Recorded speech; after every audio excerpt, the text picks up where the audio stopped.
ભરૂચમાં વરસાદ બાદ ખેડૂતોની ચિંતા વધી. ભરૂચ તાલુકાના દહેગામ, કેરવાડા, હિંગલોટ, મનુબર, કરમાળ સહિતના અનેક ગામોમાં વરસાદ બાદ ખેતરોમાં ગોઠણસામાં પાણી ભરાઈ જતા ખેડૂતો મુશ્કેલીમાં મુકાયા છે.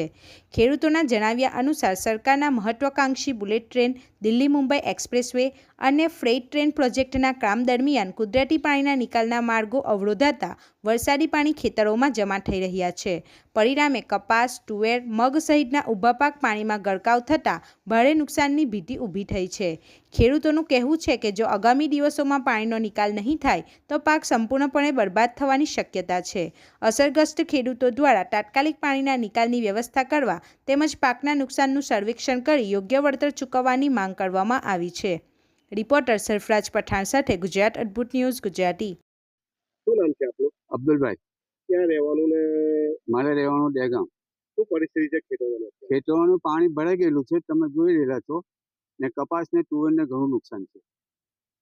દાદા કેટલાક ખેડૂતોને આ દહેગામ છે, હિંગલોજ છે, દસાન છે, વેહવાડા છે, કુકરવાડા છે, કરમાળ છે, મણુબર છે, દેતરાલ છે, આજુબાજુનો જે કંઈ વિસ્તાર છે બધાને બુલેટ ટ્રેન, આ એક્સપ્રેસ રોડ ને જે આ ઘૂસટેન જે નીકળી રહેલું છે તેના લીધે આજુબાજુના ગામડાઓને બધું નુકસાન થઈ ગયું છે.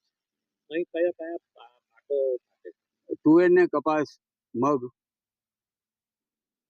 આવનાર સમયમાં ખેતી થશે કે નહીં? કેટલો સમય તમારે રાહ જોવી પડશે? એ માટે તો કોઈ અશક્ય છે, વહેલું શક્ય નથી કે ક્યારે ક્યાં પાણી ક્યારે બંધ થશે એ કહેવાય ને. એક તો કુદરતી માર પડેલો છે ને આ જે બુલેટ ટ્રેન ને આ જે નીકળેલું છે તેના હિસાબે ઘણું નુકસાન થયું. આપણી આસપાસ બનતી ઘટનાના સમાચાર જોવા માટે ગુજરાત અદ્ભુત ન્યૂઝ ગુજરાતીને લાઈક કરો, શેર કરો.